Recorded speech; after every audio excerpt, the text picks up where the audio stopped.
एक बार की बात है, एक शहर में 4 दोस्त रहते हैं, सोहन, रोहन, रमेश और सुरेश। वो चारों अपनी रोजमर्रा की जिंदगी और नौकरी से थक गए होते हैं। वो सोचते हैं क्यों न कहीं चलकर छुट्टियां मनाई जाए। हाँ, सही कहते हो भाई। मैं भी अपने मालिक की चिक चिक सुनकर थक चुका हूँ। चलो कहीं छुट्टियां मना कर आते हैं। पर हम घूमने जाएंगे कहाँ भाइयों? पास ही एक छोटा सा गांव है, उसमें जो झील है वो बहुत प्रसिद्ध है। चलो वहाँ चलकर नाव चलाएंगे। नहीं, तुम सब छोटे बच्चे हो क्या जो नाव चलाओगे? अब हम बड़े हो गए हैं, हमें बड़ों की तरह सैर सपाटा करना चाहिए। मतलब भाई, हम सब पिशाचगढ़ के जंगल में कैंपिंग करने चलेंगे और रात में पिशाचगढ़ के भूतिया किले में घूमने चलेंगे। ये सुनकर रोहन और रमेश की टांगे कांपने लगती हैं। वो बहुत डर जाते हैं। अरे नहीं भाई, तुम पगला गए हो क्या? सब जानते हैं वह भूतिया किला है। क्या तुमने वह कहानी नहीं सुनी? आज तक जो भी उस किले में रात को गया है लौट कर नहीं आया। तुम सब डरपोक हो।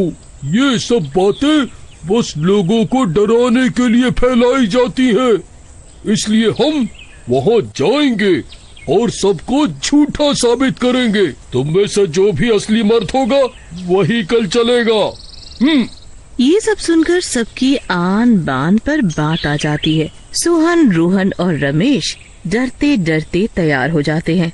फिर अगली सुबह वो बस पकड़कर सीधा पिशाचगढ़ गांव की ओर निकल पड़ते हैं। भाई सुरेश, अभी भी सोच लो, चलो कहीं लेने के देने ना पड़ जाए। मुझे तो बहुत डर लग रहा है। अगर तुम्हें डर लग रहा है तो अगले स्टॉप पे उतर जाना, पर मैं सब दोस्तों में फैला दूंगा तुम कितने बड़े डरपोक हो। कहो, क्या कहते हो?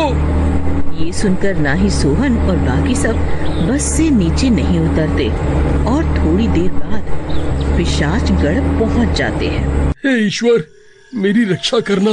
फिर वो सब गांव के अंदर घुस जाते हैं। थोड़ी देर में वो किले की एंट्री के पास पहुंच जाते हैं। वहाँ एक बोर्ड पर लिखा होता है, शाम 7 बजे के बाद प्रवेश निषेध। अरे भाई देखो, ये लिखा है 7 बजे के बाद अंदर नहीं जाना। मुझे तो बहुत डर लग रहा है। चलो भाइयों, वापस चलो, कुछ नहीं होगा। डरपोक, हम यहीं पर अपना टेंट लगाएंगे।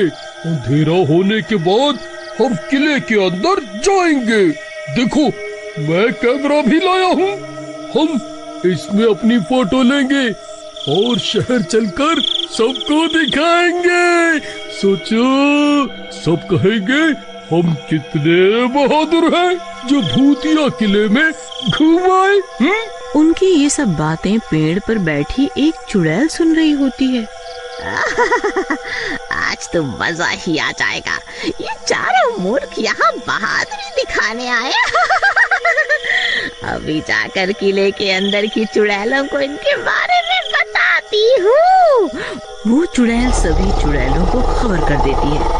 चुड़ैलों की रानी तक ये बात पहुँच जाती है। वो सब चुड़ैलों से कहती है, खबरदार, अगर किसी ने उन्हें खाने की कोशिश की, मैं भी देखती हूँ किसकी इतनी हिम्मत जो हमारे किले में आ गए। उनका शिकार तो मैं ही करूंगी।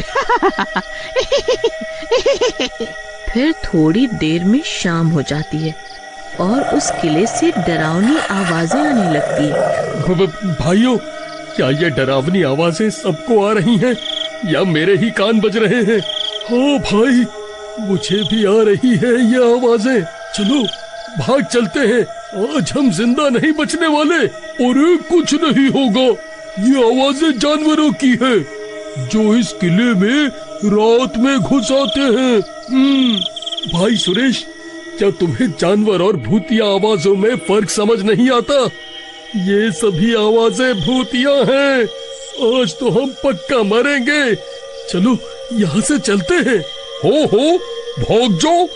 क्या तुमने सुना नहीं है, इस जंगल में कितने शेर और अन्य भयानक जानवर रहते हैं?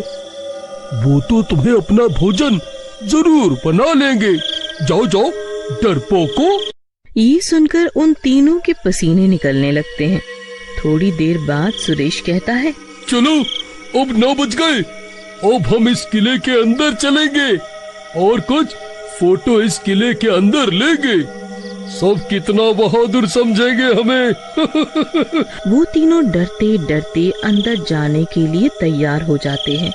फिर अंदर जाते ही जैसे ही वो किले का दरवाजा खोलते हैं, बहुत सारे चमगादड़ उड़ते हुए बाहर निकलते हैं। रोहन इतना डर जाता है कि सुरेश के कंधे के ऊपर चढ़ के बैठ जाता है। मेरे ऊपर से उतर, मुझे दबा कर मारेगा क्या? रोहन बिल्कुल सहम जाता है। थोड़ी देर में वो खुद को संभालता है, फिर सुरेश के ऊपर से नीचे उतरता है। फिर वो सब किले में घुस जाते हैं।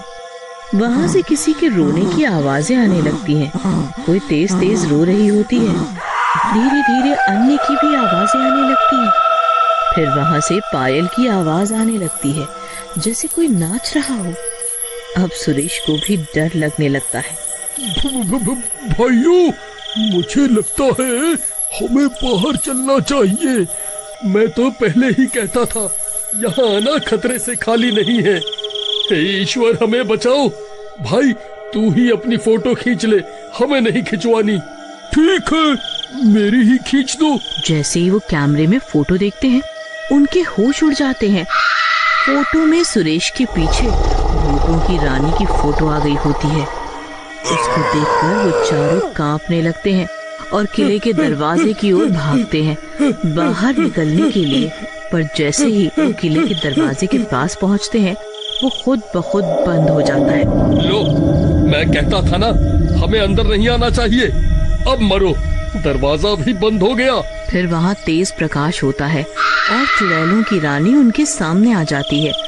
तुम्हारी इतनी हिम्मत, तुम हमारे घर में बिना आज्ञा आए। अब तुम चारों की खैर नहीं, हम सब तुम्हें खा जाएंगी और तुम्हारी हड्डियां भी नहीं मिलेंगी। वो सारी चुड़ैलें जोर जोर से हंसने लगती हैं और उन चारों को उल्टा टांग देती हैं। चुड़ैल जी, मुझे माफ कर दो, मैं तो यहाँ आना ही नहीं चाहता था। हम तीनों को तो ये सुरेश लेकर आया, इसे ही बहादुरी दिखाने का शौक है। हाँ चुड़ैल जी, ये सच कहता है। क्या मैं तुम लोगों को मूर्ख लगती हूँ? हम सभी चुड़ैलें शांति से इस किले में रहती हैं, लेकिन तुम इंसानों को ही हमें तंग करने का शौक है। अब तुम्हें अपने इस शौक की कीमत चुकानी होगी। फिर वो चुड़ैल जो पेड़ पर बैठी थी, रानी चुड़ैल को बताती है कि ये तीनों सच कह रहे हैं। इन तीनों को ये सुरेश ही लाया है। अच्छा, तो ये ही है असली गुनाहगार।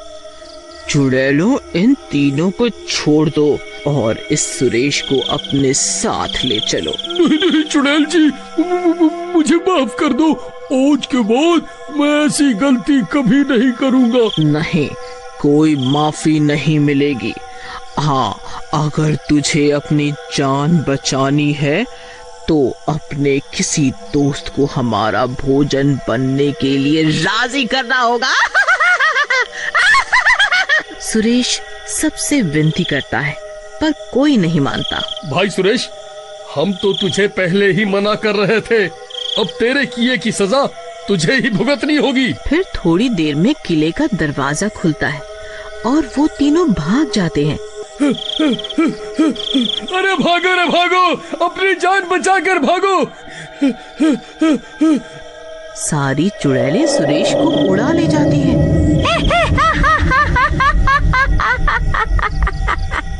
और उसे काट कर खा लेती हैं।